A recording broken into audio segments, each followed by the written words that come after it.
유추하는 것밖에 없어요, 사실은. 그렇지만 이 서해라는 것은 다행히도 우리가 서해라는 것은 요즘 다 종이다 쓰잖아요. 그렇죠? 근데 이 서해는 뭐예요? 돌에다 세 개다 놓으니까. 돌에 세 개 넣기 때문에 그 자체가 세월을 견디고 있어요. 근데 우리가 서해를 쓰는 사람들 입장에서는 이 탁본에 그 돌에 박혀있는 그 서해는 맛이 없어요. 형태는 유지할지 몰라도 맛이 없어요. 왜냐하면 사각사각 하는 그 맛이 있어야 되거든요. 그 맛 때문에 쓰는 건데 거기서는 볼 수는 없어. 그좀 흔적은 발견할 수 있어도 이 형태는 이 맛은 없어요. 다행히 그래도 서해는 이 비석에다 썼기 때문에 비석으로 새겨놨기 때문에 1000년, 2000년의 세월을 두고도 아직까지도 서바이브하고 있다는 거죠. 우리나라의 서해는 중국과의 불가분성이 있죠. 왜? 서해는 레터, 캐릭터를 우리가 소재로 쓴 예술이지 않습니까? 근데 우리의 캐릭터가 뭐예요? 다 중국에서 왔잖아요.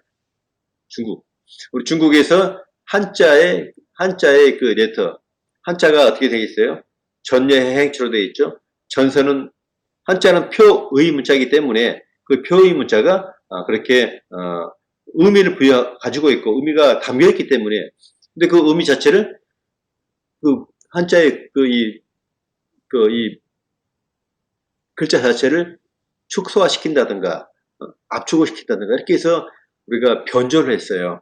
그게 문자의 발달 과정이기도 하고 그래서 우리가 우리의 서해는 한자를 바탕으로 하고 있기 때문에 근데 한자를 바탕으로 하고 있는 것들이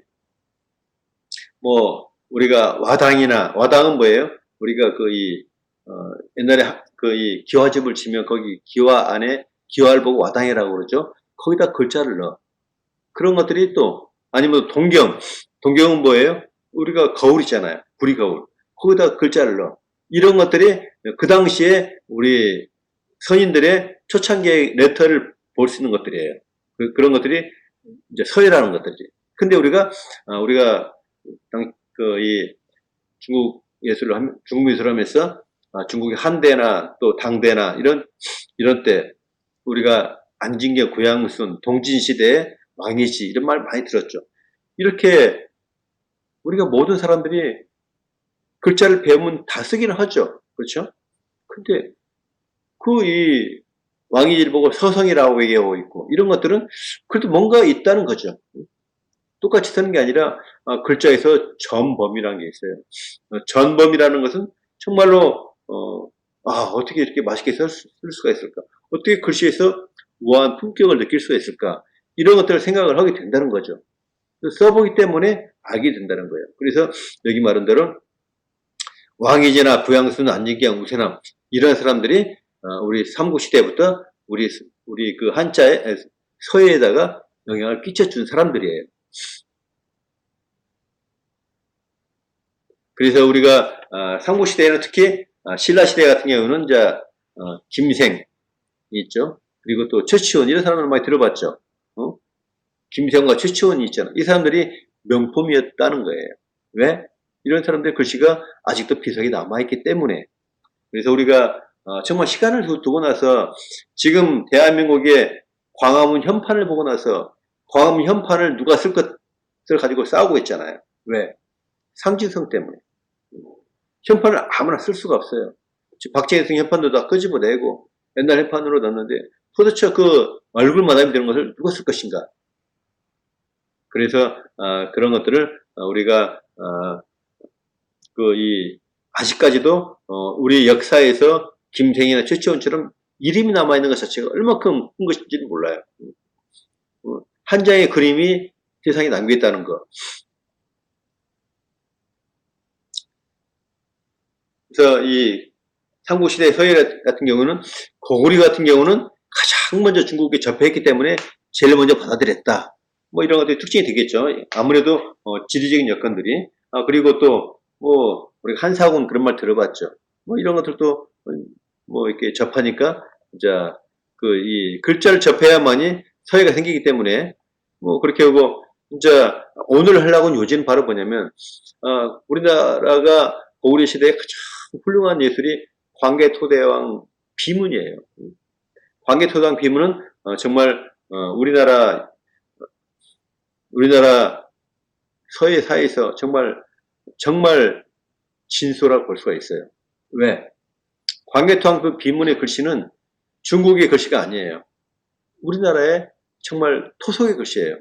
근데 토속의 글씨가 위대함을 갖고 있는 거예요. 근데 이 광개토왕 그 글씨 자체가 정말 고구려의 그 정신이 들어가 있다. 왜? 우리가 아무래도 고구려 같은 경우는 산악지방에 위치해 있기 때문에 우리가 산악지방에서 살아나려고 하면은 아무래도 용맹스러워야 되고 그러지 않았겠어요? 먹을 게 풍족하지 않았기 때문에 우리 호남평양이나 이런 데는 다 평야지대이기 때문에 사람들이 온순해도 뭐 먹고 사는 데 지장이 없어. 그렇지만 산골에서 서바이벌 하면 그런 것들이 은연중에 그 지방에 좀 기질이 되지 않았을까라고 생각이 듭니다. 그래서 이 광개토왕의 비문에 있는 그 글씨를 좀 살펴보도록 하겠고요. 그래서 이 광개토왕비를 쭉 이렇게 살펴보다 보니까 광개토왕비는 이 길이가 이 크기가 37톤이 된다는 거예요. 무게가 어마어마하죠. 높이가 6m 30. 그래서 여기에는 1775자의 글씨가 있다는 거예요. 여러분들 나는 광개토왕 비문을 이 광개토왕 비문을 가 본 적은 있어요. 근데 이것이 발견된 것이 1880년에 발견이 됐어요. 그런데 바로 문제는 바로 뭐냐면 광개토왕비는 광개토왕비를 광개토 호태왕이 죽고 나서 자기 아들이 세운 거예요. 그렇지 않습니까? 우리 아버지가 광개 땅을 많이 넓혀놨어. 그렇게 해서 그걸 칭찬을 하려고 쓴 거예요. 아들이 세운 거예요. 그럼 뭐가 들어가 있어요? 거기에 칭찬이 들어가겠죠. 아버지에 대해서 높인 게 들어가겠죠. 이게 기본적으로 깔려 있다는 거죠. 근데 지금 여기 지금 광개토왕비가 위치해 있는 곳이 여기에요. 왜 지금은 뭐 우리 북한을 가보지 못하고 있으니까 그렇지만 여기 중국의 지방에 있는 곳인데 나는 중국의 백두산에서 가봤는데 이 지역 위치에 있어요. 근데 이게 지금 우리가 여러분 잘 알다시피 지금 동북공정 그런 거 있죠. 이게 중국 역사야, 우리 역사야.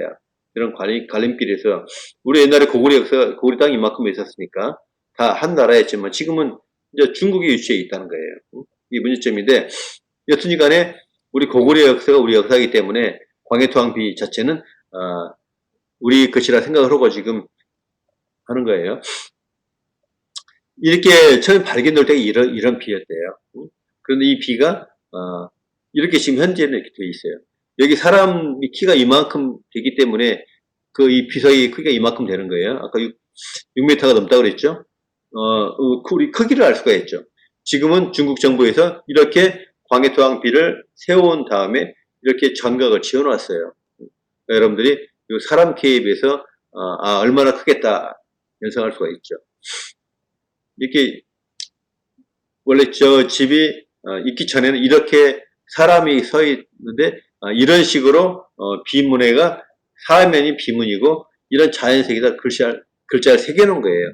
이 사람이 서 있다는 것 자체는 이 비석의 크기가 얼마큼 되는가 감안할 수가 있겠죠. 비의 내용을 보면은 그 왕의 자기 아버지의 치세야. 그리고 또 자기 아버지 옆집 중에서 정부 같은 거 어떻게 했다. 그런 것들을 연대한 순으로 기록을 해놨다는 거예요. 그리고 또 한 가지 특징은 뭐냐면 광개토왕의 능묘를 지키는 이 응묘식이 그 사람에 대해서도 언급을 해놨다는 거예요.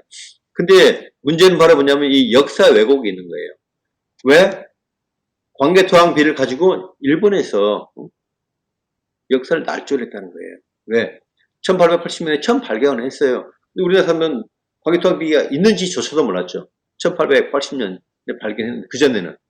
그래서 일본의 이 군인들이 발견하고 나서 일본의 고고학자들이 이제 그걸 가지고 도대체 뭔 비냐 파악을 한 거예요. 그렇게 해서 가장 마지막 핵심이 이거예요. 여기 보면 왜 이 신묘년 내 도해파 백잔 신라의 유신민 이렇게 써놨단 말이에요. 근데 문제는 바로 뭐냐면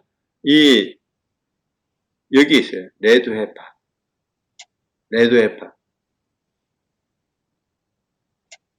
외가 신묘년 이래로 외가 바다를 건너와서 백잔을 치고 신라를 공격하여 신민으로 삼았다. 이게 있잖아요. 이 자체가 일본 사람들이 쓴 해석하는 거예요. 여러분들이 상식이라는 게 있잖아요. 그렇죠? 상식이. 왜 상식이 필요해?